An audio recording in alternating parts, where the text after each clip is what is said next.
یو کس تپوس کوي چې زمونږ د مسجد امام صاحب وتر یو رکعت کوي، نو ده پسې مونځ کیږي او که نه، او 3 رکعاتو وتر انکار نه کوي. نو چې دی خپله یو رکعت وتر کوي او د 3 رکعاتو انکار نه کوي، نو ده پسې ستا مونځ کیږي، مونځ ورپسې کوه او ده پسې دې مونځ کیږي. البته په روژو کې بیا که چېرې ته د وترو په وخت کې ځان ته بیل وتر کوې نو داسې کوه.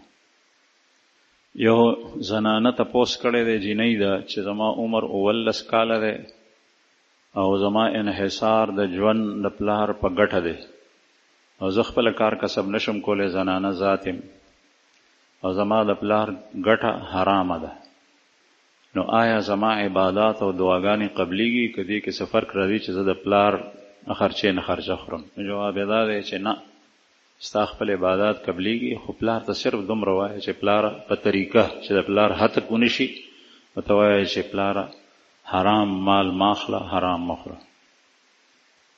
یو کس وایي چې زما د پلار عمر تقریبا 19 کاله دی، د هغه 2 ښځې وې، هغه دواړه مړې دي، مونږ 12 وروڼه خویندې یو. څه ورځې مخکې زمونږ پلار په ګپ شپ کې مونږ ته وویل چې تاسو ما ته بل واده ونه کړو، اوس مونږ څه وکړو؟ هغه ته د واده بندوبست وکړو او که نه؟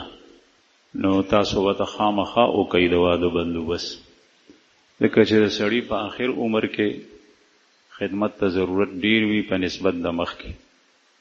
که یو زنانه ده ته غاړه کیدي او په خپله خوښه دی قبلی، نو هغه ورته واده کوي. کوم خدمت چې ښځه د خاوند کولی شي، هغه یو لور د خپل پلار نشي کولی، زوی نشي کولی، خور نشي کولی، بل څوک نشي کولی، ځکه چې د خدمت مختلف قسمونه دي.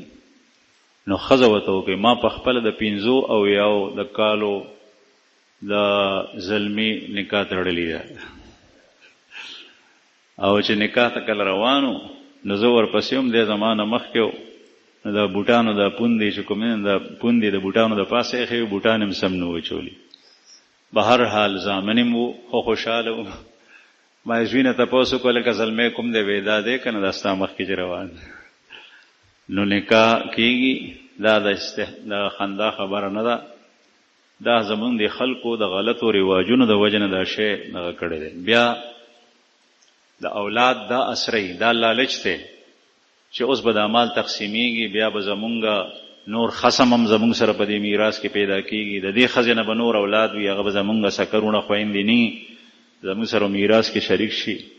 نو خدای پاک چې ستا کوم قسمت کې رزق لیکلی دی تا ته به هغه الله درکوي، چې کوم نشته نو هغه ته نشي حاصلولی.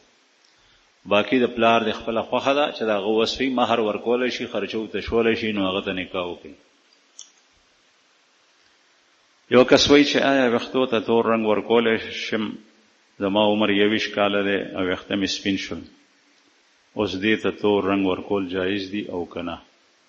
21 کالو په عمر کې چې ویښته ستا سپین شول، ته بوډانې ځوانې ورکولی شي ورته. البته که د بوډاوالي حد ته ورسیږي نو بیا تور رنګ ورکول نه وي پکار، بیا نسواري داسې بل رنګ ورکولی شي.